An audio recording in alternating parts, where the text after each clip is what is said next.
வணக்கம். இது தமிழ் குரலின் சிறப்பு நேர்காணலில் இன்றைக்கு நம்மோடு இணைந்திருக்கிறவர் மரியாதைக்குரிய மூத்த பத்திரிகையாளர் மற்றும் அரசியல் திறனாய்வாளர் ஐயா திருமிகு ஆர் மணி அவர்கள். சார் வணக்கம் சார். சிஜேபி ப்ரொட்டஸ்ட்டை ஒரு வழியாக முடிச்சிருந்தாங்கனாலும் பார்லிமெண்ட்டுக்குள்ளே போலீஸ் ப்ரூட்டாலிட்டி சம்மந்தமான விஷயங்கள் போகிறது. ராகுல் காந்தி அவர்கள் ஒரு ப்ரெஸ் மீட் வச்சு அந்த போலீஸ் ப்ரூட்டாலிட்டிக்கான வீடியோஸு ஃபோட்டோஸு பலதையும் கொடுத்துட்டு அமித்ஷா அவர்களை பிரதமர் மோடி சாக் பண்ணணும், ஏன்னா டெல்லி போலீஸ் அவருடைய கண்ட்ரோலில் தான் இருந்திருக்கு, அவங்களுடைய உத்தரவுகள் இல்லாமல் இது நிகழ்ந்திருக்காது, பல்வேறு விதமான அந்த வைலேஷன்ஸ்க்கு அமித்ஷா பொறுப்பேற்கணும், பதவியை விலகுவதும் பதவியை விட்டு மோடியை நீக்க வேண்டும் அப்படிங்கிற விஷயத்தை ராகுல் காந்தி பொலிட்டிக்கலாக வைப்பதை பார்க்க முடியுது. சிஜேபி தரப்பில் அமித்ஷாவினுடைய கன்சென்ட்டோட தான் நடந்திருக்குங்கிற இடத்துக்கு வராங்களே தவிர சாக்கிங்கும் அந்த இடத்துக்கு அவங்க இன்னும் போகலை.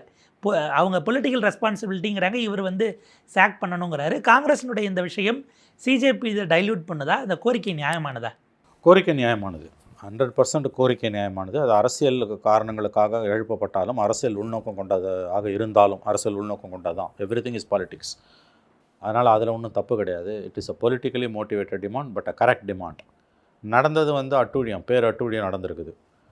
சொந்த மக்கள் மீது, மாணவர்கள் மீது பெல்லட் குண்ட்ஸ் தடை செய்யப்பட வேண்டிய, ஆனால் சுப்ரீம் கோர்ட் தடை செய்ய வேணாம்னு சொல்லுது. அந்த குண்டுகளை தீவிரவாதிகள் மீது, மிகப்பெரிய அளவில் பிரிவினைவாதிகளாக கருதப்படுபவர்கள் மீது போடப்படுகிற அந்த குண்டுகளை மாணவர்கள் மீது வீசி எறிந்திருக்கிறார்கள். மிருகத்தனத்தின் உச்சமாக டெல்லி காவல்துறை நடந்து கொண்டதற்கு பல வீடியோக்கள் சாட்சி. ஏதோ செய்திகளை தெரிந்து கொள்வதற்கு மக்கள் பாரம்பரிய ஊடகங்களை நம்பிக்கொண்டிருக்கிறார்கள். நம்ம பாரம்பரிய ஊடகங்களை நாம் தாம் கட்டுப்பாட்டில் வைத்திருக்கிறோமே, மக்களுக்கு உண்மை தெரியாது என்ற முட்டாள்தனத்தில் மோடி அரசு செயல்பட்டதன் விளைவு இன்றைக்கு உள்துறை அமைச்சரை ராஜினாமா செய்ய வேண்டும், அமித்ஷா ராஜினாமா செய்ய வேண்டும் என்ற கோரிக்கையை முன்னெடுத்திருக்கிறது. காங்கிரஸ் மட்டும்தான் இதை கேட்குறது, திமுக கேட்கல, மற்றவங்க கூட கேட்கல. எனக்கு தெரிஞ்சு பிரதான் ராஜினாமாவை விட முக்கியமாக கோரப்பட வேண்டியது அமித்ஷாவோட ராஜினாமா. ஏனெனில் இந்த பிரதானுடைய தவறு கூட சிஸ்டத்தோட தவறுன்னு நம்ம சொல்லிடலாம். ஆனால் அமித்ஷா செய்தது நேரடியாக டெல்லி காவல்துறை அவருடைய கட்டுப்பாட்டில் தான் இயங்குகிறது. ஆகவே இந்த காரியத்துக்கு, இந்த பாவத்துக்கு, இது ஒரு பெரிய பாவம், மாபாதக செயல். இது அந்த வீடியோஸை பார்த்தாலே தெரியுது. அமித்ஷா ராஜினாமா செய்ய வேண்டும் என்பது ஒரு நியாயமான கோரிக்கை. அது வராமல் இருக்கணும்னு எல்லா எதிர்க்கட்சிகளையும் கெஜுவல் பண்ணி வச்சுருந்தார் அமித்ஷா. காங்கிரஸை கெஜுவல் பண்ண முடியல, ராகுல் காந்தி போட்டு உடச்சிட்டாரு. பார்லிமெண்ட்டுக்கு உள்ளேயே வரலங்க அமித்ஷா. இது என்ன ஒரு அயோக்கியத்தனம், என்ன அட்டூழியம். இவ்வளோ பெரிய சம்பவம் நடந்திருக்குங்க. மோடி மாதிரி அவரும் பார்லிமெண்ட்டில் இருக்கார், தன்னுடைய அறையில் இருக்கார், உள்துறை அமைச்சரோட அறையில் இருக்கார், ஹவுஸுக்கு வரல அவர். இது எவ்வளோ பெரிய ஒரு ஒரு ஒரு ஆணவ போக்கு இது. சபைக்கே வரல அவர். இவ்வளோ பெரிய சம்பவம் நடந்திருக்குது. சபையில் உட்காந்து உறுப்பினர்கள் பேசுகிறத கேட்கணும். நாடாளுமன்ற கட்டடத்துக்கு வந்தவர் மக்களவைக்கு உள்ள ஹவுஸுக்கு வரல. அப்போ இந்த கோரிக்கை மிக மிக நியாயமானது என்பதில் இந்த மாதிரியான அணுகுமுறை, நாடாளுமன்றத்துக்கு உள்ளே சபைக்கு உள்ளே வர மறுப்பது என்பது, இவங்க எந்த அளவுக்கு மக்களை மதிக்கிறாங்க, மக்கள் பிரதிநிதிகளை மதிக்கிறாங்க. அவர்களும் மக்களால் தேர்ந்தெடுக்கப்பட்டவர்கள், எதிர்க்கட்சி உறுப்பினர்கள். ஒரு பெரிய சம்பவம் நடந்திருக்குது. இதில் எதிர்க்கட்சியோட கருத்தை கேட்க கூட நான் வரமாட்டேன்னு சொல்லிட்டு ஐச்சாட்டியம் பண்ணிவிட்டு அவர் அவையிலே தன்னுடைய அறையில் இருந்திருக்கிறார். ராகுல் காந்தி அமித்ஷா பெயரை சொன்ன உடனேயே பிஜேபி அமைச்சர்கள் அப்படியே துள்ளி குதிக்கிறாங்க. இது ஏதோ பஞ்சமாக பாதகம் மாதிரி. ஏன் அமித்ஷா பேரை சொல்லக்கூடாதா? அவர் தானே உள்துறை அமைச்சர். இதே இன்றைக்கி காங்கிரஸ் கவர்மெண்ட்டு இப்படி நடந்துருதுன்னா பிஜேபி நாராக கழிச்சிருக்கோம்ல காங்கிரஸை. இதில் உரிமை மீறலாம், அந்த சபை குறிப்பில் நீக்கணுமா? என்னங்க நான் லாஜிக் இது? மோடி தான் வரலன்னா அமித்ஷாவும் வரல. ஏன் அமித்ஷா ஓடி ஒழிகிறார்? இவ்வளோ பெரிய சம்பவம் நடந்திருக்கு. முதல்ல அவர் தானுங்க பதில் சொல்லணும். யார் கிரண் ரிஜிஜு, யார் நட்டா, யார் உவார்தே? சபைக்கு சட்டம் ஒழுங்கும் மத்திய உள்துறை அமைச்சகத்தின் பொறுப்பு. டெல்லி காவல்துறை நேரடியாக உள்துறை அமைச்சருக்கு ரிப்போர்ட் பண்ணுது. பெல்லட் குண்டுகளை கண்டிப்பாக அமித்ஷாவோட ஆசீர்வாதம் இல்லாமல் டெல்லி காவல்துறை ஆர்பிஎஃப், சிஆர்பிஎஃப்க்கு ரிப்போர்ட் பண்ணக்கூடிய ஆர்பிஎஃப் கண்டிப்பாக அமித்ஷாவோட ஒப்புதல் இல்லாமல் சிஆர்பிஎஃப் டிஜி ஆர்டர் பண்ணியிருக்க மாட்டார். நேரடியாக சிஆர்பிஎஃப் டிஜியும் அமித்ஷாவும் இதற்கு பொறுப்பேற்க வேண்டும். அதில் இந்தியா டுடே அங்கே அந்த என்ட்ரி நோட் வச்சுருப்பாங்க, லாக், அதை அக்சஸ் பண்ணி எடுத்தது எவ்வளோ செலவாயிருக்குங்கிறத எடுத்து அவங்க பிரேக்கும் பண்ணியிருக்காங்க. அப்போ அது ப்ரீ பிளான், ஏன்னா நேம் பேட்ச் இல்லாமல் மஃப்டியில் ஆட்களை கொண்டு வந்தது, ஃபேஸை கவர் பண்ணது, இந்த விஷயங்கள் லத்தீஸில் உங்களுக்கு ஷாக் பேட்டன் கொண்டு வந்தது, லத்தீஸ் நெயில் எல்லாமே இப்போ பிளான்டாக இருந்திருக்கு. குறிப்பாக அவங்க பரேடு போகிறதுக்கு 48 மணி நேரத்துக்கு முன்னாடி வாங்சுக்கை அப்புறப்படுத்தும் போதே டெல்லி போலீஸ் அதை கண்ட்ரோல் எடுத்துருச்சு. உள்ளே போனவங்கள பல முறை செக் பண்ணி அனுப்புறீங்க. அப்புறம் எப்படி அவங்கக்கிட்ட ஆயுதங்கள் வந்தது அல்லது ஸ்டோன்ஸ் கொண்டு வந்தாங்கங்கிறதுக்கு இப்போ வரைக்கும் பதில் இல்லை. முந்தின நாளே மாலையே நீங்கள் 144ம் போடுறீங்க. ஆமாம், ஏறத்தாழ 15 மணி நேரத்துக்கு முன்பாக அவங்க பரேடை ஸ்டார்ட் பண்ணுறதுக்கு முன்னாடி இடம் உங்கள் கண்ட்ரோலுக்கு வந்துருச்சுன்னா எப்படி இதை நீங்கள் மிஸ் பண்ணீங்க இல்லை எப்படி வந்துச்சுங்கிற? ஆமாம்மா, இது நேரடியாக அமித்ஷா தொடர்புடைய விஷயம். நேம் பேஜ் இல்லாமல் போங்க, பேட்டர்ன்ஸ் வந்து ஷார்ப்னர்ஸ் வச்சுக்கோங்க, இப்போ இது காலாவதியான கண்ணீர் புகை குண்டுகளை பயன்படுத்துங்க, பெல்லட்ஸை யூஸ் பண்ணுங்கள். இது எல்லாமே வந்து அமித்ஷாவுடைய, அதாவது பொலிட்டிக்கல் லீடர்ஷிப்போட சாங்ஷன் இல்லாமல் இவ்வளோ பெரிய காரியங்கள் நடக்காது. அதை புரிஞ்சுக்கோங்க. ஏன்னா இந்த காரியத்தெல்லாம் செய்யறதுக்கு டெல்லி போலீஸோ சிஆர்பிஎஃப் தான் செஞ்சுருக்கு. Because RAF is reporting to சிஆர்பிஎஃபோட ஒப்புதல் இல்லாமல் இது நடந்திருக்காது. சிஆர்பிஎஃபோட டிஜி தான் இதுக்கு ஒப்புதல் கொடுத்துருப்பார். சிஆர்பிஎஃபோட DG is directly reporting to the home ministry. அமித்ஷாவோட ஒப்புதல் இல்லாமல் சிஆர்பிஎஃப் டிஜி சத்தியமாக இதை செஞ்சுருக்க மாட்டார். It's obvious, it's very very obvious. அதனால் இதில் எந்த விதமான ஆம்பிகுட்டிக்கு இடம் கிடையாது. என்னை பொறுத்த வரைக்கும் it is not Dharmendra Pradhan's resignation, it is Amit Shah's resignation much more needed. இது சூடு பிடிச்சிடக்கூடாது இந்த வாதத்துக்குன்னு தான் எதிர்க்கட்சிகளை பேசி கெஜுவல் பண்ணி, காங்கிரஸை தவிர யாருமே இந்த பிரச்சனையை கலப்பலை, டிஎம்கேவோ எஸ்பியோ யாருமே கலப்பலை. கரெக்டாக ராகுல் காந்தி பேசணுன்னா அதுக்கு மேற்கொண்டு பேச விடாமல் உட்கார வச்சு மன்னிப்பு கேட்டால் தான் பேச வைப்போன்னு சொல்லி மற்ற உறுப்பினர்களையும் பேச விடாமல் பண்ணி சபையை முடிச்சுட்டு போயிட்டாங்க. அப்போ ஏன் இந்த அளவுக்கு வந்து பிஜேபி எம்பிஸும் மினிஸ்டர்ஸும் ஃபயர் வாலிங் அமித்ஷா? ஏன் மோடியை நீ ஃபயர் வால் பண்ணினா புரியுது, அமித்ஷாவையுமா ஃபயர் வால் பண்ணணும்? அப்போ யார் who is the helm of things, மோடியா அமித்ஷாவா? இது எல்லாத்தையும் மோடியை காப்பாற்றுறதுக்கு பண்ணிங்கன்னா புரிஞ்சுக்கலாம். அமித்ஷாவை காப்பாற்றுறதுக்கு பண்ணுறீங்கன்னா வாட் ராகுல் Gandhi raises is logically correct. இவ்வளோ லிஸ்ட் அவுட் பண்ணி பார்க்கும்போது, லாக் புக்லேருந்து எடுத்து பார்க்கும்போது it was pre planned and this planning would not have taken place without the concurrence of Home Minister. அப்போ Home Minister has to reply. What? See, the simple thing the country wants is not his resignation but his explanation. நீ முதல்ல பேசு, நீங்கள் பேசுங்க, explanation கொடுங்க. எதிர்க்கட்சிகள் கிளப்புற கேள்விக்கு பதில் சொல்ல முடியாமல் அமித்ஷா ஏன் ஓடி ஒளிகிறார்? அவர் ராஜினாமா செய்யணுன்ற கோரிக்கை ஏற்கப்படாது, கேட்குறவங்களும் அதை வலியுறுத்திலாம் கேட்கலன்றது நமக்கு தெரியும். அது ஒரு லிப் சர்வீஸ் தான், அது நாம்கே ஆவாஸ் தான் கேட்குறாங்க. நீங்கள் சபையில் பதில் சொல்லணுமா வேணாமா? You owe an explanation to the people. அது எங்கே போய் கொடுப்ப? நீ தெருலன்னு கொடுக்க முடியாது, பார்லிமெண்ட்டில் கொடுக்குறது தான். Parliament has the sanctity. நீங்கள் பார்லிமெண்ட்டில் ஏதாவது ஒரு ஹவுஸில் பேசுனீங்கன்னா, என்ன கேட்டால் 2 ஹவுஸ்லையும் பேசணும், ஓகே ஃபைன். ஏதாவது ஒரு ஹவுஸில் நீங்கள் எக்ஸ்ப்ளனேஷன் கொடுத்தீங்கன்னா கூட தட்ஸ் இனஃப். மாற சபைக்கே வராமல் ஓடி ஒளியறதும், இதெல்லாம் எனக்கு ஒரு இஷ்யூவே இல்லைன்றதும், ஜூனியர் மினிஸ்டர்ஸ் பேசுகிறதும், அமித்ஷா ராஜினாமா பண்ணணும்னா அது எதுக்கு துள்ளி குதிக்கிற? ஏன்னா அது என்ன பஞ்சமா பாதகமா? அந்த கேள்வியே தப்பா? கடந்த காலத்தில் நீங்கள் எத்தனை முறை மன்மோகன் சிங் பண்ணணும்னு கேட்கலையா? ராஜினாமா பண்ணணுன்றது என்ன தேச துரோகமா? அப்போ இவங்க அமித்ஷாவை ஏன் ப்ரொடெக்ட் பண்ணுறாங்க? உங்கள் வாக்கு வங்கி சதற ஆரம்பிச்சிருக்கு, மிகப்பெரிய அளவில் சதற ஆரம்பிச்சிருக்கு.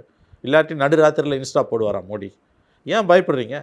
உங்களுக்கு எல்லாமே election defeat and election victory. You start every thing, your politics starts and ends with election victories. இன்றைக்கி அதில் வந்து சிக்கல் வந்திருக்குது, மிகப்பெரிய நெருக்கடி உங்களுக்கு உருவாகி இருக்குது. அதனால் நீங்கள் வந்து பேச மறுக்கிறீங்க. பதில் சொல்லி மாட்டிக்க வேண்டாம், இல்லை காம்ப்ளிகேட் பண்ணிக்க வேண்டாங்கிற இடத்துல போகிறாங்களா?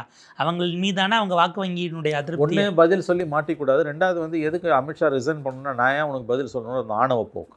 நீ யார் என்ன கேள்வி கேட்குறது? லீடர் ஆஃப் த அப்போசிஷன்றது ஷேடோ பிரைம் மினிஸ்டர். ஒரு பெரிய சம்பவம் நடந்திருக்குது. துறை சார்ந்த அமைச்சர் அமித்ஷா தான், அவர் தான் பேசணும். டெல்லி போலீஸோட எக்ஸஸை பற்றி பேசும்போது சபையில் இருக்க வேண்டியது அமித்ஷாவோட கடமைங்க. நீ நாட்டுக்குள்ளே இல்லை, ஊரில் இல்லைன்னா பரவாயில்ல. You are within the country, you are within the capital, you are within the parliament complex, but you are not coming to the house. What is this யா? அப்போ எந்த அளவுக்கு உங்களுக்கு இருமாப்பு இருக்குது, எதேச்சாதிகார போக்கு, ஆணவ போக்கு.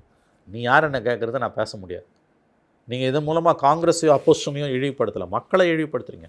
140 கோடி மக்களை பிஜேபி இழிவுபடுத்துது, அவர்கள் முகத்தில் காரி உமிழுகிறது. இந்த மாதிரியான காரியம், இவ்வளோ பெரிய காரியம் நடந்திருக்குது. The simple thing, the minimum thing the country, the government ruling party could do is ask the home minister to explain, let him speak. Parliament இந்த டெமோக்ரஸி எதுவுமே அவங்களுக்கு விருப்பம் இல்லைங்க. அதோட விளைவு தான் இப்படிலாம் அவங்க பிஹேவ் பண்ணுறாங்க. இல்லாட்டி இவ்வளோ பெரிய ஒரு சம்பவம் நடந்திருக்கும் போது எந்த நாட்டிலையாவது சபையில் விவாதம் நடக்கும்போது when the parliament is discussing the issue, சபைக்குள்ளே காம்பவுண்டுக்குள்ளே இருந்துக்கிட்டு சபைக்கு வராமல் இருக்கிறது எவ்வளோ ஒரு arrogant attitude. What more you want to explain? ஆகவே அது எதிர்க்கட்சிகளால் ஒன்றிணைந்து பின் டவுன் பண்ண முடியல. பொலிட்டிக்கல் எக்ஸ்பீரியன்ஸே இல்லாத சின்ன பசங்க 25-30 வயசு இளைஞர்கள் செய்த காரியத்தை வளர்ந்து கட்டவங்களால் செய்ய முடியல. You not able to force the government to apologise. பயப்படுறாங்க கவர்மெண்ட்டும். இது தர்மேந்திர பிரதான் ராஜினாமா மாதிரி அமித்ஷா ராஜினாமான்னு கோரிக்கை எழுந்திருந்துன்னா ஆடி போயிருப்பாங்க. அது வாக்கு வங்கியை பாதிக்குது, 29 நம்ம தோக்கிறது உறுதி அப்படின்னா சத்தியமாக மோடி அமித்ஷாவை தியாகம் பண்ணுவார். அதை நோக்கி எங்கே போயிட போகுது? இதை மலையிலேயே கிள்ளி எறினுட்டு தான் entire BJP apparatus is fire walling, ring fencing Amit Shah. இது one day they will expose. எது ஒன்றுமே நிரந்தரம் இல்லை, யாருமே சாஸ்வதம் இல்லை. அதை ஞாபகம் வச்சுக்கோங்க. யாரும் நிரந்தரம் இல்லை, எதுவும் நிரந்தரம் இல்லை. Everything is temporary in this world. The beauty of லைஃபே அது ஒன்று தான்.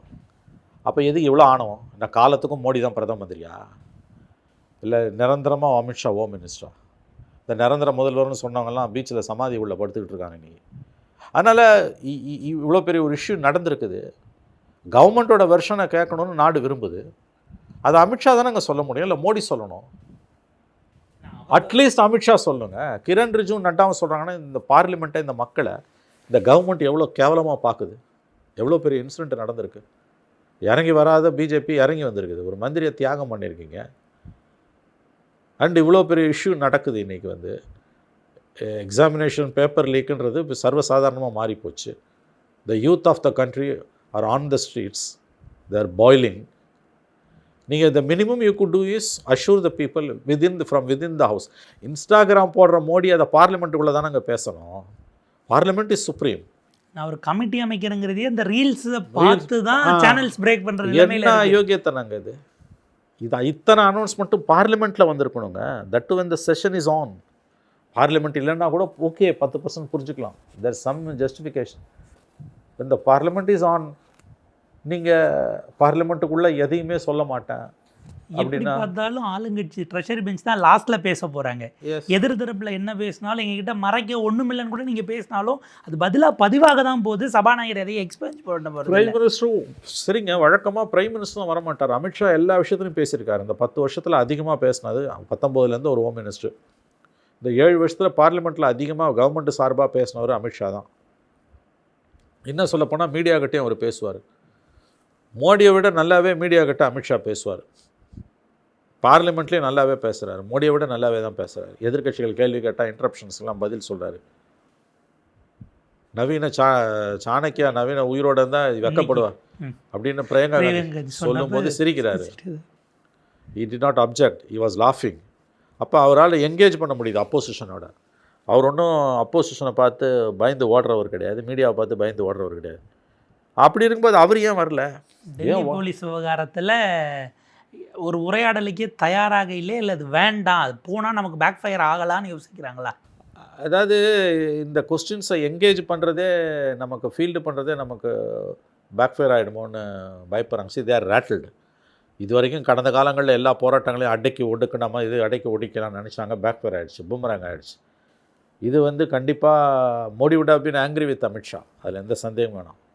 those who knows Modi, those who know Modi and எவ்வளோ நடக்கிற சம்பவங்களை ரொம்ப கூர்மையாக கவனிப்பவர்களுக்கு, அவதானிப்பவர்களுக்கு Modi would have been very much angry with Amit Shah. ரொம்ப டீசெண்டாக சொன்னான். அந்த ஆன்சைட்டியும் தான் அவர் பார்லிமெண்ட்டுக்கு உள்ளே இருந்தும் சபைக்கு வராது காரணம். மோடி மாதிரி அமித்ஷா எதிர்க்கட்சிகளுடைய கேள்விகளுக்கு பதில் சொல்லாமல் விலகி ஓடுபவரோ மீடியாவை சஞ்சலப்படுபவரோ அல்ல. அவர் மீடியாவை ஹேண்டில் பண்ணுறதும் பார்லிமெண்ட்டுக்குள்ளே அவர் எதிர்க்கட்சிகளை ஹேண்டில் பண்ணுறதும் பார்த்திங்கன்னா is a perfect politician. Is not afraid of criticism. நான் எனக்கு தெரிஞ்ச வரைக்கும் சொல்கிறேன். Is not like Modi. Amit Shah is not afraid of criticism. அவர் என்கேஜ் பண்ணுவார் மீடியாவை, அப்போசிஷனையும் மீடியாவையும். என்னென்னமோ பேசியிருக்காங்க பார்லிமெண்ட்டில். He was answering. பயந்து ஓடினவரோ விலைக்கு ஓடினவரோ கிடையாது. அப்படி இருக்கும்போது இந்த இஷ்யூவில் அமித்ஷா சபைக்கே வராமல் இருக்குன்றது இட்ஸ் குவைட் பர்ப்ளெக்ஸிங். போய் மாட்டிப்போம் அப்படின்றத தாண்டி would have been under the instructions from Modi. போவாத, போனால் மாட்டிப்பேன், அல்ல நம்ம எதுக்கு அந்த கிரெடிட்டை கொடுக்கணும். உனக்கு எதிரான சார்ஜஸ்க்கு எதிராக நீ பதில் சொன்னீங்கன்னா அதுக்கு ஒரு credibility வந்துடும்.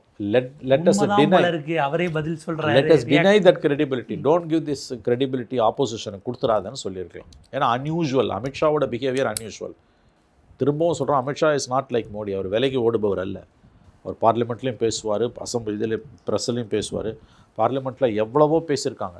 Hyder will be sitting quietly வாட்சிங் or will give a fitting reply.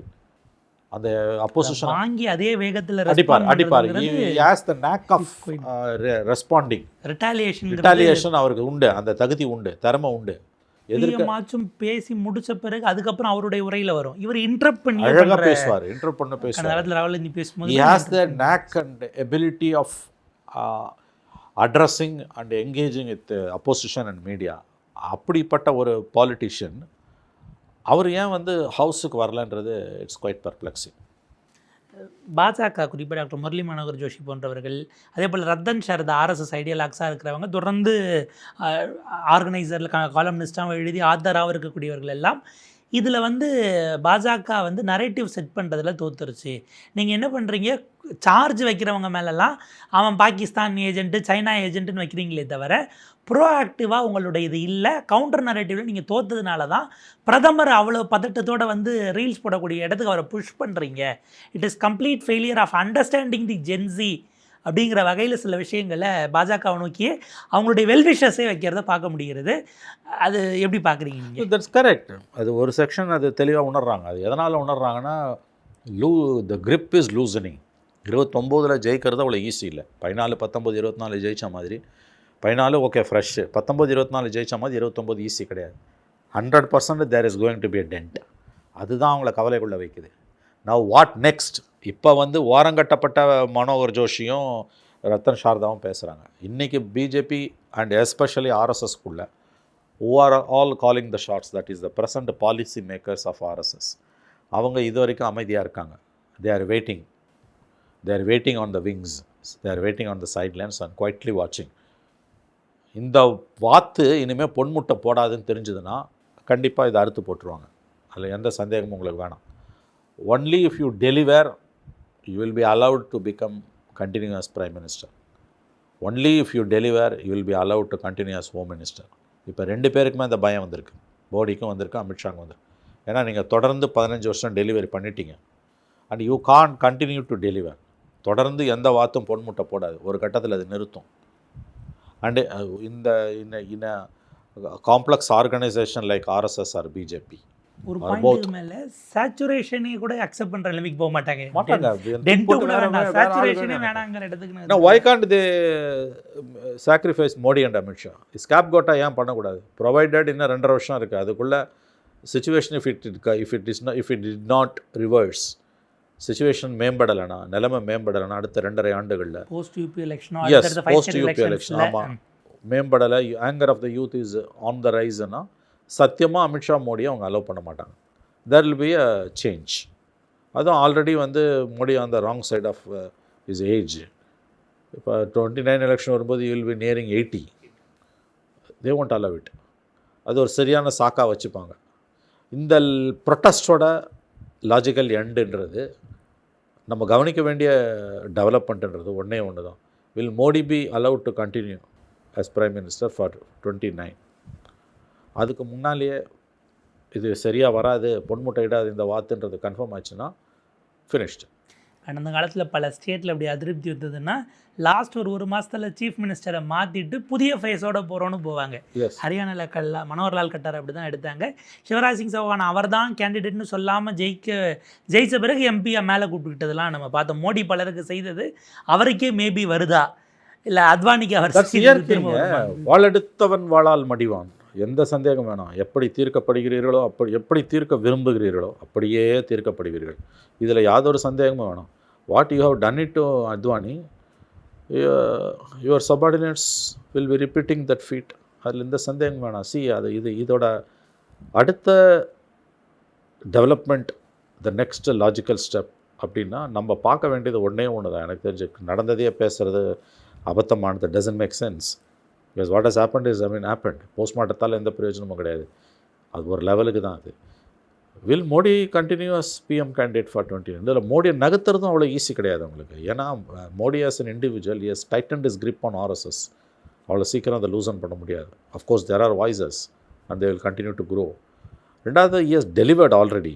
அதனால் அந்த ஒரு க்ரெடென்ஷியல் இருக்குது. அவங்களோட 3 கோரிக்கையில் 2 நிறைவேற்றியாச்சு. 370 ராம் டெம்பிளும் uniform civil code several states are following it up.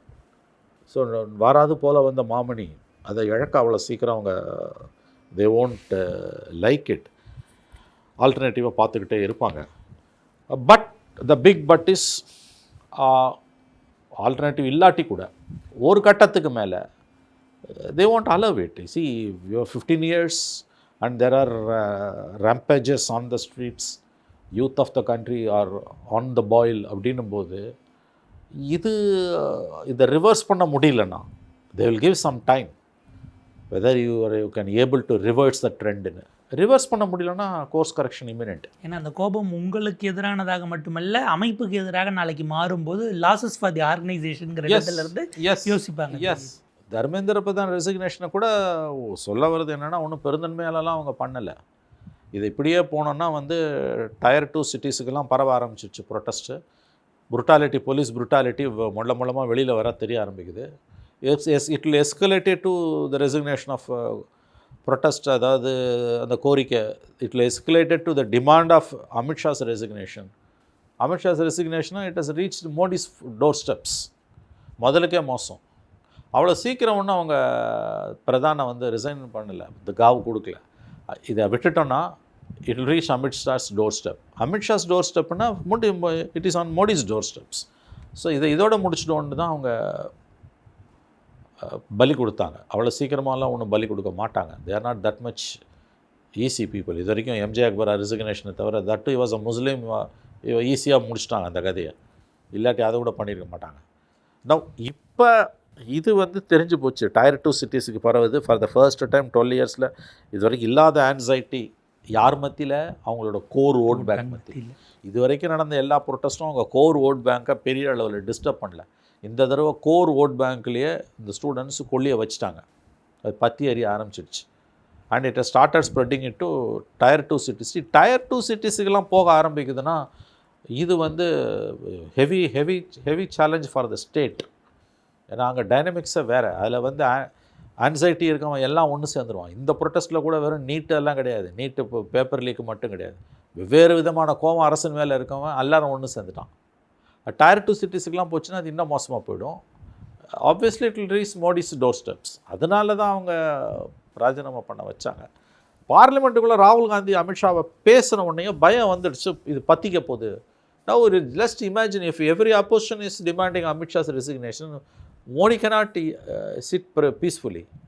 Resign பண்ண மாட்டார். பட் அந்த கோரிக்கையும் அந்த டிமாண்டும் பெரிய அளவில் எழும்புதுன்னா already when there are anxieties on the streets, அவங்களுக்கு politics and governance may become untenable. அதுதான் கோவம். ஒரு பப்ளிக் டிஸ்கஷனாக அது வர்றதே நமக்கு அபாயம். மிகப்பெரிய ஆபத்து. அமித்ஷா ராஜினாமான்ற கோரிக்கை வலுவடைய ஆரம்பிச்சதுன்னா என்ன பெரிய தப்பு பண்ணிட்டார் இவர் ராகுல் காந்தி. அமித்ஷா சொல்லி தான் அடித்தாங்க. அவர் தான் home minister. It's a political charge. ஏன்னா you are the concern minister. நீ எதிர்கட்சியாக இருந்தாலும் இதுதான் பேசுவேன். அதுக்கு எதுக்கு வந்து அவ்வளோ குதிக்கிறது, அவ்வளோ மன்னிப்பு கேட்கணுன்றது? ஏன் ரிங் ஃபென்ஸ் பண்ணுறேன்னா அமித்ஷா இஸ் நவ் வல்னரபிள். அப்போ பேப்பர் லீக்கு பிரதான் தான் காரணம்னு சொன்னதுக்கு மன்னிப்பு கேட்கணும்னு ஏன் கேட்கல? அவர் மினிஸ்டர் சார்ஜ் வச்சாங்க. பொலிட்டிக்கல் ரெஸ்பான்சிபிலிட்டி தானே நம்ம கேட்குறோம். அந்த அடித்த சிஆர்பிஎஃப் டிஜியோ ஆர்பிஎஃப் கமிஷனரோ அல்லது லோக்கலில் அடித்த டெப்டி கமிஷனரோ அல்ல பியூர் லட்டி சார்ஜை கொண்டு போன இன்ஸ்பெக்டர், கான்ஸ்டபிள், எஸ்ஐ அவங்களா? No, it is the political responsibility. We always speak. கைமீறி போனால் நீங்களா அவங்கள பலி கொடுத்துருவீங்க. அவ்வளோதான். நீங்கள் வந்து பொலிட்டிக்கல் ரெஸ்பான்சிபிலிட்டியை தான் நம்ம பேசுகிறோம். அது அமித்ஷா ரிசைன் அவ்வளோ கெட்ட வார்த்தையை பேசுகிற மாதிரி குதிக்கிறானுங்க. ஒன்று குதிக்கிறாங்க. எதுக்கு பயப்படுற? Let him come and speak in the house. எதுக்கு வந்து அவர் ஒய் வாஸ் ரன்னிங் அவே? அவர் ஏன் ஓடி ஒழிக்கிறார்? சபையிலிருந்து அப்படி ஓடி ஒழிப்பவர் அல்ல. அவர் எல்லா பிரச்சனையும் இது வரைக்கும் இந்த 7 ஆண்டுகளில் சந்தித்து பேசியிருக்கார். பேசாமல் அடந்தையாக மோடி உட்காந்துருக்கும்போது எல்லா கேள்விக்கும் அழகாக பதில் சொல்லி he will deal with it. சொன்ன மாதிரி குடியரசுத் தலைவர் உரைக்கு நன்றி தெரிவிக்க பிரதமர் வரல, பட் அவர் அந்த அமித்ஷா தான் address பண்ணி பேசினாரு. இது பண்ணாரு. ஸோ அவர் 7 years of experience in handling so many situations inside the parliament, inside the தாண்டி parliament. அவருக்கான எக்ஸ்பீரியன்ஸ். அப்போ நீ அவர் சபைக்கு அவர் வந்து இட்ஸ் வெரி அன்யூஷுவல். பார்லிமெண்ட் பில்டிங்குள்ளே இருந்துட்டு அவர் வரல அப்படின்னா பயப்படுறாங்க அவங்க. அதாவது for the first time politicians இல்லை, students made them to realise Modi government look you are vulnerable. பாஜக பயத்தை வெளிப்படுத்துகிற இடத்திற்கு வந்திருப்பதே Absolutely. வழக்கமா வந்து பிஜேபி வந்து பயப்படாது, பயந்தாலும் பயந்த மாதிரி காமிச்சுக்காது. போஸ்டரிங்கிறது ரொம்ப இப்ப பயத்தை அவங்களால ஹைடு பண்ண முடியல, போஸ்டரிங் எல்லாம் பண்ண முடியல. ஒரே ஒரு குரல் opposition, leader of the opposition, many political parties have spoken, யாருமே இதை கேட்கல. லீடர் ஆஃப் த அப்போசிஷன் கேட்குறாரு ராஜினாமா பண்ணுறாரு. It's a common practice in democracy. இது கூட இல்லைன்னா அப்புறம் ஜனநாயகம் இதுக்கு இழுத்து மூடு பார்லிமெண்ட்டை, எல்லாரும் ஜாலரா போடணும், ராஜினாமா பண்ணிட்டு போன்னு கேட்குறது பேசிக் டிமாண்ட் ஆஃப் அன் அப்போசிஷன். இவ்வளோ பெரிய இன்சிடென்ட் நடந்துக்கும் போது அதுக்கு போய் நீ மன்னிப்பு கேட்கணும்னு குதிக்கிறேன்னா என்ன கதை இது? ஏன் உங்களை பற்றி யாருமே பேசக்கூடாதா? இன்னும் that shows their weakness. And remember RSS is வாட்சிங். அவ்வளோதான். பார்ப்போம் சார், ஒரு விரிவான ஒரு இடல் இது எதை நோக்கி போகிறது. ஏதோ ஒரு வகையில் பிஜேபி ராம் மந்திர் இஷ்யூ வராமல் போயிடுச்சுன்னு சந்தோஷப்படுறாங்களாங்கிற முதல்ல அப்படி தான் அவங்க சந்தோஷப்பட்டாங்க, கேள்வி. இதை அலோவ் பண்ணாங்க. ஏன்னா ராம் மந்திரை பற்றி பேசாமல் 20,000 கோடி கொள்ளை அடிச்சுட்டு உட்காந்துருக்காங்க. அதை பற்றி பேசினா நாரி போயிடும், இன்னும் 6 மாதத்தில் எலெக்ஷன் போது இதை விட்டு வேடிக்கை பார்க்கலாம். நாங்கள் இதை அதை சாப்பிட்டுடுச்சு. இப்போ அதுவும் வந்து நிற்குது முன்னால். எனவே அது ஒரு parliament Lok Sabha assembly election 29 Ram Mandir will be a big issue. BJP cannot escape. 27 by chance ஏதாவது ரெஜிம் சேஞ்ச் ஆச்சுன்னா அங்கே வர state government will take it the other way around. 27 யூபியில் ரெஜிம் சேஞ்ச் வந்ததுன்னா 29 ரெஜிம் சேஞ்ச் இந்தியாவில் கன்ஃபார்ம். ஏன்னா it is pilot always. Ram மந்திரில் they will unearth things. அது அந்த பக்கை இது வரைக்கும் கொண்டு போவாங்கன்னு தெரியாது. பிஜேபி அப்படி வர மாதிரி தெரிஞ்சுன்னா முன்னாடியே தூக்கி இப்பயே சிபிஐக்கு போச்சு. பட் எனவே ஸ்டேட் கவர்மெண்ட் கையில் வந்தனா they can do many things. வேற ஒரு ஆங்கிள் அவங்களால பேரலல் நாங்கள் பண்ண முடியும், ஜுடிஷியல் இதை போடுறோம் போட்டு விசாரிக்கிறோம் அவங்க ஒரு ரிப்போர்ட் பண்ண முடியும். ஸோ பாப்போம் சார், ஒரு விரிவான ஒரு இடம். உங்கள் நேரத்துக்கும் கருத்துக்களுக்கும் மிக்க நன்றி சார்.